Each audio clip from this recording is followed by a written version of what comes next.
성경적 제자도 두 번째 파트입니다. 저희가 지금 신약의 그 본문들을 많이 봤는데 유대인에 대해서 한번 알아보고 싶습니다. 정통 유대인들은 이렇게 교육을 한다고 합니다. 자녀 교육을 이렇게 한다고 합니다. 5살이 되면 학교에서 모세오경 읽기와 글쓰기를 배운다고 합니다. 주의 6일을 그렇게 가르친대요. 모세오경 읽고 쓰는 것을 6일 동안 배운다고 합니다. 10대가 되면 나머지 성경 공부를 마무리한다고 합니다. 그러니까 구약에 능통한 사람들이 되는 거죠. 제대로 유대인의 교육을 받은 사람들은 10대가 지나가서 성인이 되면요. 구약에 능통한 사람들이 됩니다. 그리고 또 특별한 시험을 통과해서 그 성경의 테스트를 통과해서 뛰어난 사람들은 성경적으로 가르치는 자나 그 지도자들이 된다고 합니다. 이건 기본이죠. 이 부분은 10대까지 공부하는 것은. 유대인들이 이렇게 열심히 성경 말씀을 가르치는 이유 중에 하나가 신명기 6장 말씀 잘 아시는 말씀에 들어가 있습니다. 거기 보시면 이렇게 나와 있죠. 너는 마음을 다하고 뜻을 다하고 힘을 다하여 내 하나님 여호와를 사랑하라. 그 사랑하는 방법이 여기 나온 거죠. 오늘 내가 네게 명하는 이 말씀을 너는 마음에 새기고 부모가 먼저 말씀에 새기고 말씀을 그 다음에 자녀들에게 하는 것입니다. 네 자녀에게 부지런히 가르치며 집에 앉았을 때에든지 길을 갈 때에든지 누워있을 때에든지 일어날 때에든지 이 말씀을 강론할 것이며 너는 또 그것을 네 손목에 매어 기호를 삼으며 네 미간에 붙여 표로 삼고 또 네 집 문설주와 바깥문에 기록할지니라.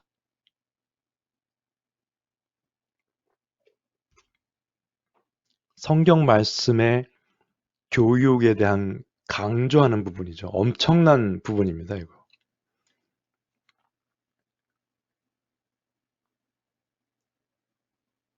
그러면 그 성경 말씀이 하나님의 말씀이라고 믿는다면 우리의 자녀 교육과 성경에서 가르치는 자녀 교육에 차이점이 있는가 한번 볼 필요가 있겠죠? 근데 먼저 우리가 지금 현재 행하고 있는 자녀 교육이 성경적인가라는 질문을 하셔야 돼요.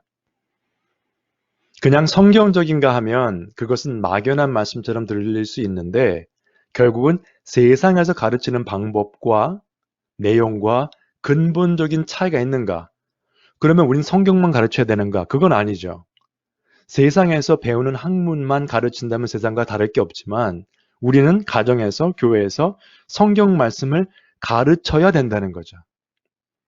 그런데 세상 학문에만 집중해서 수학, 영어 이런 거 학원 보내고 성경 말씀을 가르칠 기회가 없고 생각도 없고 시간이 없다. 그러면 세상과 같은 교육을 시키는 겁니다. 그래서 첫 번째 옵션을 보죠. 성경적인가 세상과 근본적인 차이가 있는가? Yes. 우리는 말씀도 가르칩니다 하면 아이들이 어떻게 될까요? 100% 개런티는 아니지만 그렇게 자란 아이들은 성경적인 사고방식과 성경적인 성도의 삶을 따라갈 가능성이 높겠죠. 하나님께서 은혜를 베풀어 주신다면. 그런데 성경적인가 세상과 근본적인 차이가 있는가 대답이 no라면 당연히 그 아이들은 세상적인 사고와 세상적인 삶을 살게 되겠죠. 제가 주일날도 말씀드렸습니다만 요즘 아이들이 부모를 공경하는 모습이 없다고들 많이들 하죠. 여러분, 부모를 공경하는 것을 모르는 아이들은 학교에서 선생님들도 리스펙트 안 합니다. 교회에 가도 패스터나 엘더를 리스펙트 하지 않습니다. 그런 아이들은. 그런데 그런 아이들이 성경 말씀에 나오는 하나님에 대한 경외심을 배울 수 있을까요? 본인은 한 번도 누구를 두려워하거나 리스펙트하거나 공경하거나 존경한 적이 없는 아이들이 갑자기 하나님을 공경하고 경외해야 된다고 가르친다면, 눈에 보이지도 않는 하나님을 그렇게 하라고 한다면 그 아이들이 듣겠습니까? 거의 불가능한 이야기입니다. 요즘 아이들은 원래 그렇습니다라는 얘기를 제가 많이 들어요. 요즘 아이들 원래 그렇지만 그렇지 않은 아이들도 있다는 거 기억하시기 바랍니다. 성경적으로 자란 아이들. 그런 아이들이 결혼을 하면 또 자기 자녀들을 그렇게 가르치겠죠. 성경적으로. 세상적인 사고로 세상적인 삶을 살아서 세상적인 사람들과 결혼한 아이들은 또 자녀들을 세상적인 사고와 세상적인 모습으로 가르칠 것입니다. 그래서 구약에서 하나님께서 복을 내리실 때도 그랬고 저주를 내리실 때도 마찬가지가 자손 만대까지, 그죠? 자자손손 복을 주고 자자손손 저주한다는 얘기가 그런 이야기입니다. 하나님께서 일방적으로 저주하고 복을 주시겠다는 얘기가 아니라 그런 가정에서 자란 아이들에게 임팩트가 크다는 이야기예요.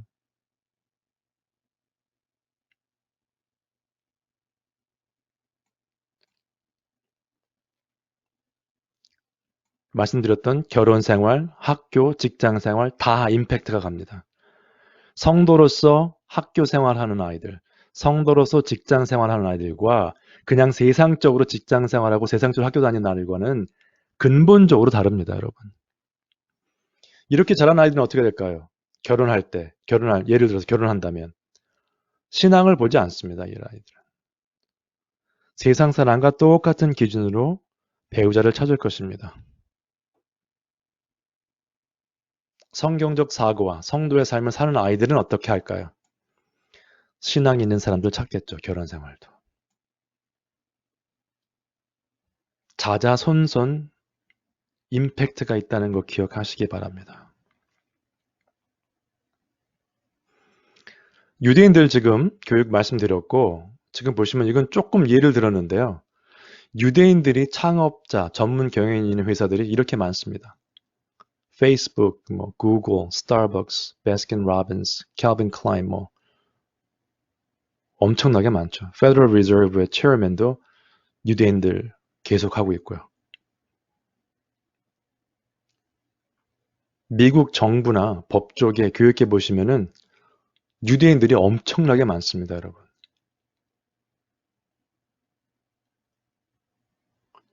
그리고 역대 노벨상 수상자의 20% 정도가 유대인이라고 합니다. 여러 가지 이유가 있겠죠. 유대인들끼리 서로 잘 봐줘서, 이끌어줘서, 여러 가지가 있겠죠. 이 세상에 유대인만큼 역사가 깊은 나라들 꽤 있습니다. 한국 포함해서, 대한민국 포함해서 역사가 긴 나라는 많습니다. 그러나 유대인처럼 이렇게 성공한 나라는 세상적으로 볼 때도요, 없죠. 그냥 없습니다. 비슷하지도 않습니다. 없어요. 근데 이 사람들은 5살 때부터 모세오경을 가르치는 사람들입니다. 제가 질문 드릴게요. 유대인들은 운이 따라서 시대와 환경을 잘 만나서 혹은 부모로부터 조상으로부터 물려받은 재산으로 인해서 그게 많아서 성공했다. 이 자리까지 왔다라고 보실 수도 있습니다. 근데 그것은 판단착오입니다, 여러분. 자, 우리가 한국에서 왔기 때문에 대한민국의 역사를 보면 외세로 침략도 많이 받고 정말 힘들었죠. 저희들도. 대한민국도. 유대인들의 역사는 어땠을까요? 나라가 없이 이 사람들은 떠돌던 사람들입니다. 몇천 년 동안. 하나님께서 말씀하신 그 신실함을 잃어버려서 구약에서 말씀하셨던 그 신실함을 잃어버리는 바람에 땅이 없었어요. 자기 나라가, 국경 자체가. 1948년도인가요? 그때 땅을 회복하기 전까지는 2000년 이상 동안 방랑객으로 살던 사람들이었습니다. 설명 더 드릴게요. 2019년도 때 그때 세계 인구가 77억 정도 된다고 합니다. 그때 당시 통계로. 유대인들은 전 세계에 1,500만 정도 있다고 합니다. 세계 인구의 0.2%예요. 세계 인구의 0.2%인데 이것도 다 합산해서입니다. 그러니까 이스라엘 사는 사람들뿐만 아니라 미국 사는 유대인들, 뭐 유럽에 사는 유대인들 다 합해서 1,500만, 0.2%. 근데 노벨상 수상자, 역대 수상자의 20%가 유대인이다. 그리고 큰 회사들 창업자, CEO들이 유대인 천지죠. 법 쪽에, 미국 정치하는 사람들 꽉 찼습니다.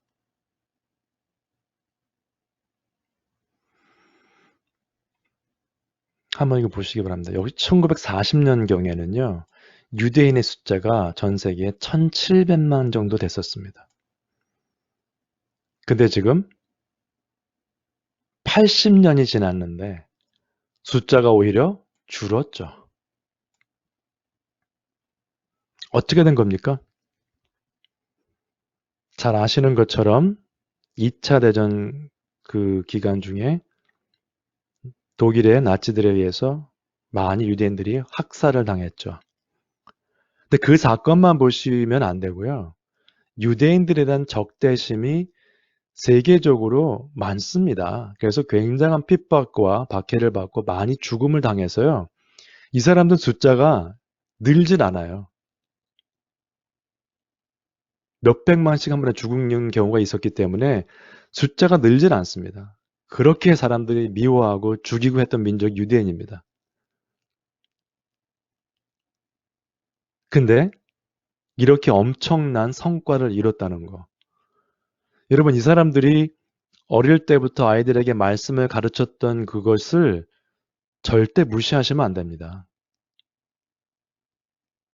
이 사람들이 다른 것은요, 다른 민족과 다른 것은 성경 말씀 가르친 거 외에는 없어요. 두뇌로만 따지면 한국인이 더 뛰어납니다. 뭐 근소한 차이지만. 유대인들도 IQ가 높다고 해요. 근데 평균적으로는 한국인이 더 높다고 합니다. 최근 통계를 제가 본 것으로는. 같은 조건이라면 대한민국이 지금 5천만이 넘죠? 이미 인구가. 유대인만큼 우리가 적대감을 가지고 학살당하고 이러지 않았습니다. 5천 년 역사 동안.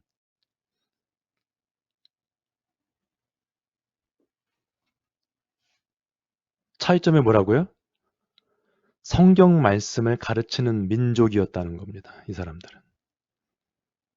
세상에 그렇게 변했어도 구약 붙잡고 그 재미없다는 책을 붙잡고 크리스찬들도 재미없다는 책을 붙잡고 계속 가르쳤어요. 나라도 없는 사람들이. 2000년 만에 나라 회복했을 때 1948년도 그때요. 그 사람들이 뭘 회복했죠? 땅을 회복했는데 전체를 회복한 건 아니고 이제 그 일부를 회복했지만은 나라 이름을 이스라엘로 회복을 했죠. 그 다음에 무엇을 회복했습니까? 히브리어를 회복했습니다. 무서운 사람들입니다. 무서운 사람들.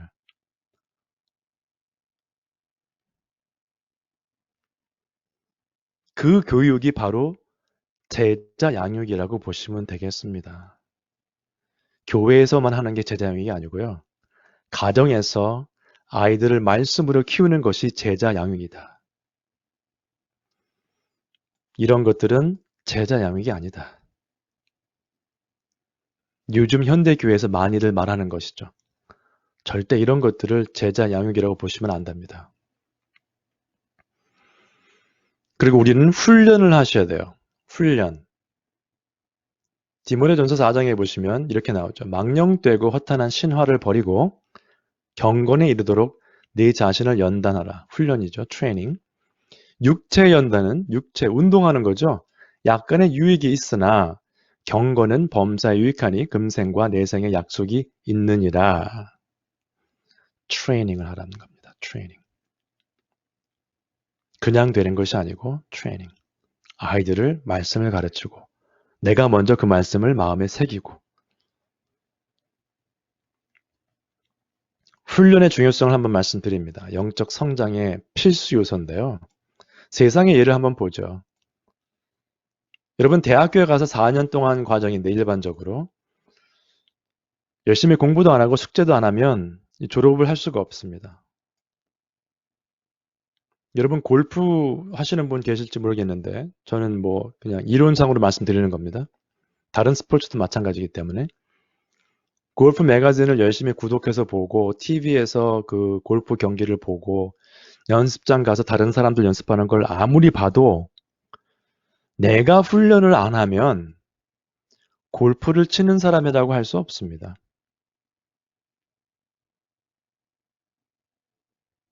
우리는 그리스도를 믿는 제자일 뿐만 아니라 군사, 군대, 그쵸?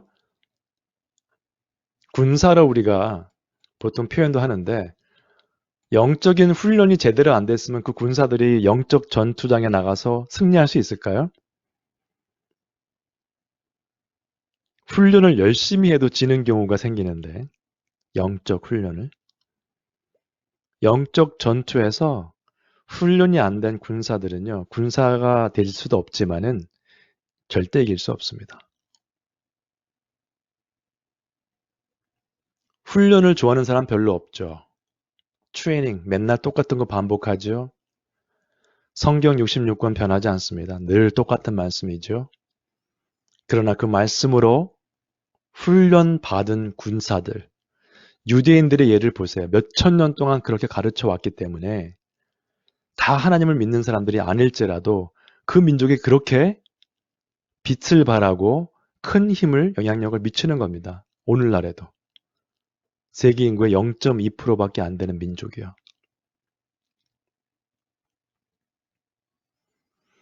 그러면 제자 훈련은 어떻게 할 것이냐? 밖에 나가서 사람들을 끌어모아서 교회에 들여와서 훈련시킬 것이냐? 예수님 말씀, 마태복음도 마찬가지고 여기도 보시면 이렇게 나왔죠. 인자가 온 것은 잃어버린 자를 찾아 구원하려 함이니라. 그런데 그 잃어버린 자가 누굴까요? 밖에 있는 사람들입니까? 우리 교회 밖에 있는 사람들요? 그분들 포함되겠죠. 그러나 하나님께서 말씀하신 것은 자기 백성들입니다. 자기 백성들. 교회 안에 있을 수도 있고 교회 밖에 있을 수도 있겠죠. 물론.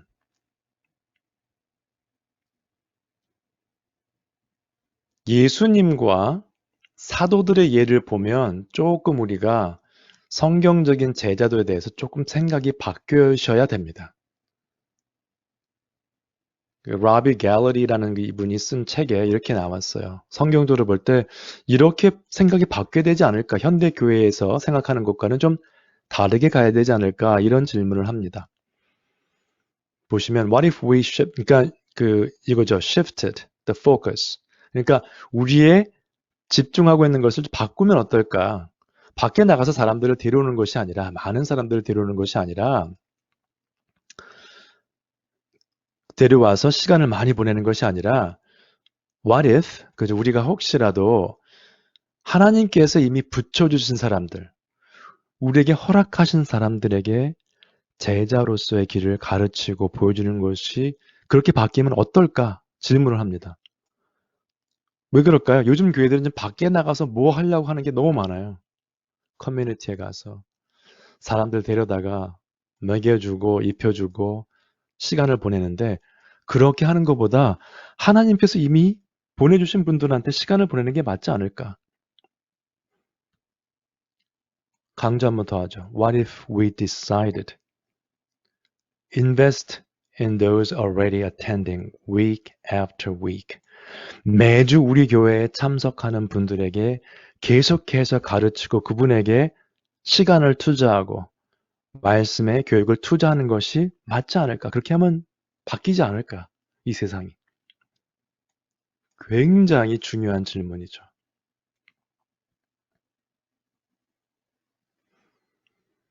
초대교회 예를 한번 보겠습니다.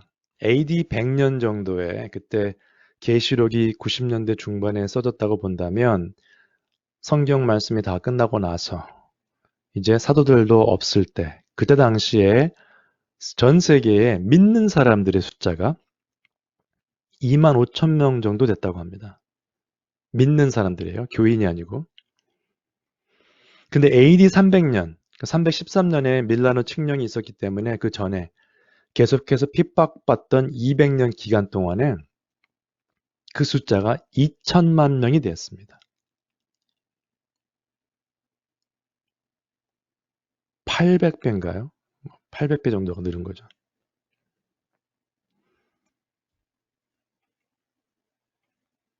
지금 현재 2019년 현재로 77억 인구 중에 8억에서 10억 정도가 캐톨릭 포함해서 그리스도인이라고 주장합니다. 10% 정도 넘는 그런 숫자겠죠. 네. 근데 이상한 것은 당시 상황을 좀 보셔야 돼요. AD 100년부터 300년 사이에는요, 기독교는 불법이었죠. 선교사나 지금 우리가 말하는 선교사 없었습니다. 청년부, 믿지 않는 사람들을 초대하는 그런 행사라든가 교회 건물 같은 거 없었습니다. 근데 그동안에 2만 5천 명이 되는 사람들이 200년 동안에 2천만 명이 됐죠. 믿는 사람들의 숫자가. 그리고 그때는요, 입교하는 게 어려웠습니다. 교회에 오면 그냥 등록하는 게 아니고요. 적게는 2년, 길면 3년 이상 교육과 검증한 후에 교인이 되었습니다. 여러분 요즘 교회에 들어왔는데 누구 왔는데 앞으로 한 3년 동안 교육 받으시고 검증이 끝난 다음에 입교가 가능하겠습니다. 그러면 그 교회에 계속 나오실 분들이 얼마나 될까요?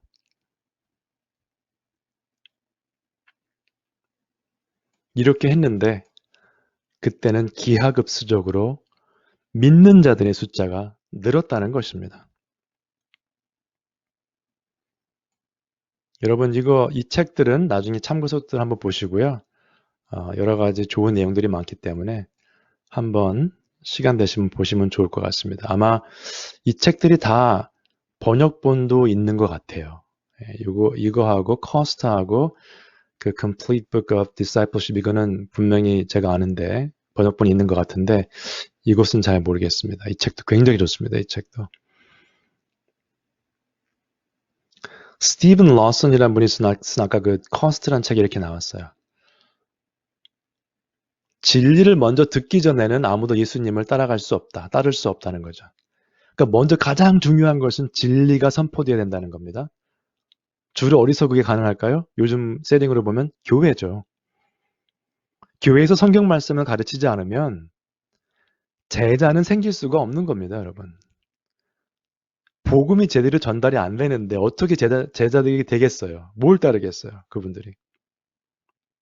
그리고 예수님이 우리를 따르시는 것이 아니라 우리가 예수님을 따라가는 것이다. 기도하면 예수님이 들어주셔야 되는 것이 아니라 기도해서 응답이 없더라도 나는 예수님을 따라가야 되는 거죠. 내가 제자기 때문에. 내가 제자라면. 그 다음에 예수님께서 제자도가 무엇인지 제자는 어떻게 살아야 될지에 대해서 정하시는 것이지 내가 내 뜻대로 내 모습 이대로 계속 제자가 되겠습니다. 내가 정할 수 있는 게 아니라는 겁니다. 진리의 선포, 우리가 예수님을 따라가는 것이고 어떻게 제자가 되는 것인지도 예수님께서 정하신다. N.T. 라이트라는 그 영국의 신학자가 이렇게 말했습니다. 예수님을 오래 바라보면 바라볼수록 예수님을 섬기고 싶어진다. 당신이 바라본 예수님이 진짜 예수님이라면 Real Jesus죠. 어떻게 가능할까요? 성경 말씀을 통해서. 근데 이 사람이 지적한 게 이겁니다. Plenty of people in the church. 요즘 교회에 나오는 많은 사람들이 그리고 밖에 있는 사람들이 자기 생각대로 예수님의 형상을 만든대요. 아, 예수님은 이런 분이야 라고 생각합니다. 그래서 그 invented character, 자신들이 만든 그 예수라는 형상, 지금으로 치면은 우상이죠. 10계명 다 깨면서 우상 숭배하면서 우리는 신앙생활 한다는 사람들이 이제 주위에 꽤 많습니다. 정말 아무런 요구사항도 없고 제자로 살 때 변화도 필요 없는 그러한 우리가 만든 우상과 같은 예수님을 따라간다는 거죠.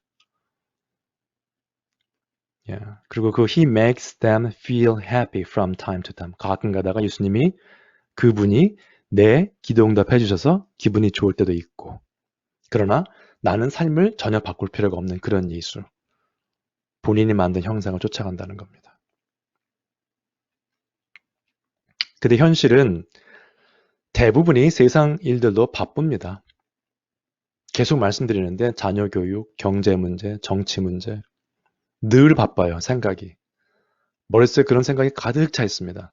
여러분 혹시 지금 미국도 뭐 정치 문제 때문에 여러 가지 혼란스럽습니다만 정치 문제 때문에 내가 이렇게 울분을 품고 아니면 내가 이렇게 기분이 막 상하고 이런 것처럼 내 아이가 성경 말씀대로 안 살아서 정말 마음 아프고 내가 말씀을 안 보는 것 때문에 회개하고 정말 마음을 다시 잡고 돌아서는 그런 마음이 그 레벨이 같은가요?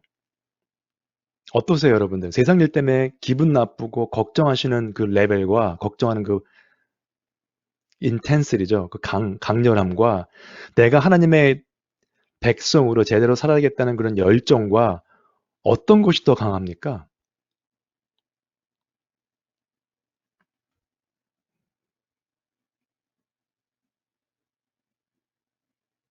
그리고 시간의 문제입니다.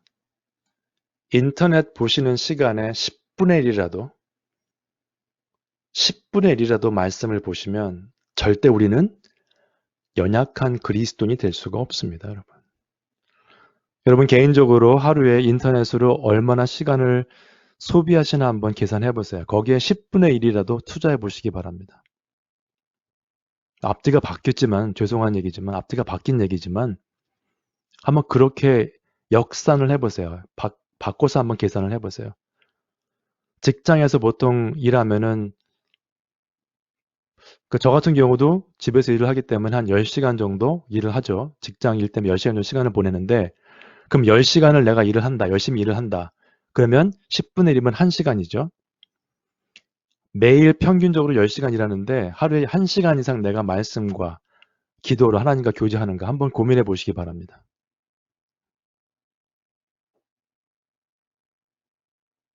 그렇게 해도 내가 하나님과 교제가 쉽지 않다, 너무 연약하다 하신다면 저한테 연락 주세요. 개인적으로. 네. 제자는 그래서 결국은 스승에게 배우며 그 스승을 따르는 자다. 그러므로 성경에서 말하는 제자는 모든 성도 그리스도인을 뜻한다. 정리했고요. 그 다음에 그것은 충성된 사람들에게 배운 것을 부탁해서 그 사람들도 다른 사람들을 가르칠 수 있도록 하는 것이 제자 양육인데요. 이것은 교회에서만 하는 것이 아니라 가정에서 시작하셔야 됩니다. 자녀들로부터. 이 충성된 사람들 안에는 우리들의 자녀들이 포함되어 있습니다, 여러분. 여러분들의 자녀들은 충성된 사람들로 다른 사람들을 가르칠 수 있도록 자라나고 있습니까? 스스로 한번 반문해 보시기 바랍니다. 나의 자녀는 어떤가? 마지막 결론입니다. 사람들이 예수께 와서 말하되 요한의 제자들과 바리새인의 제자들은 금식하는데 요한의 제자, 바리새인의 제자. 어찌하여 당신의 제자들은 예수님의 제자들은 금식하지 아니하나이까? 라고 묻습니다. 이 본문만 보시더라도 세 종류의 제자가 있죠. 요한의 제자, 바리새인의 제자, 예수님의 제자. 제자는 처음부터 저희가 말씀드렸던 걸 기억하시면 누군가에게 배우고 그 삶을 따라가는 것이 제자입니다. 우리는 모두 누군가 무엇인가 따르는 제자입니다. 세상의 문화, 세상에서 말하는 정의, 세상에서 말하는 논리를 따를 수도 있고요. 나의 논리, 내 생각을 따를 수도 있습니다. 예수님을 따를 수도 있고요. 말씀을 통해서. 여러분들은 누구를 따르는 제자이십니까? 지금 마음속에, 머릿속에 무엇이 가득 차 계십니까? 그리고 무엇을 따르고자 열망하고 계십니까? 그리고 매일매일 십자가를 지고 예수님을 따르는 사람들을 보면서 나는 왜 안 될까 후회만 하고 계시진 않으십니까? 나중에 이거 이제 올라갈 텐데요. 한번 리뷰해 보시고 말씀들을 통해서 삶을 한번 재점검해 보시기 바랍니다. 아무리 봐도요, 이 세상 돌아가는 걸 보면 하나님께서 말씀하신 마지막 때가 가까워 온 것 같습니다. 정말 정신을 바짝 차리고 우리가 말씀 안에서 예수 그리스도를 따라가면서 그 안에서 평안함을 찾아야지 세상을 보면요, 평안함을 느낄 수가 없는 지금 그러한 혼란한 곳에 지금 우리가 다다랐습니다, 여러분. 네. 그래서 이러한 참 평화, 참 평강이 예수 그리스도와 동행함으로, 예수 그리스도의 제자가 되심으로 여기 계신 모든 분들과 저한테도 함께 임하실 수 있기를 예수 그리스도의 이름으로 축원드립니다. 기도하시고 끝내도록 하겠습니다. 주님 은혜를 감사드립니다. 지난 학기 동안도 또 말씀을 통해서 여러 가지 토픽들을 배웠습니다. 오늘 특별히 제자에 관한 것을 배웠는데 하나님께서 저들 마음 가운데 참 제자도 예수 그리스도를 따르는 것이 무엇인지를 고민하는 마음을 허락해 주셔서 오늘 이 시간부터 새로운 각오를 가지고 하나님의 제자로 예수 그리스도의 제자로 살아갈 수 있도록 은혜 베풀어 주시옵소서. 모든 것 감사드리며 우리 주 예수 그리스도 이름으로 기도합니다. 아멘.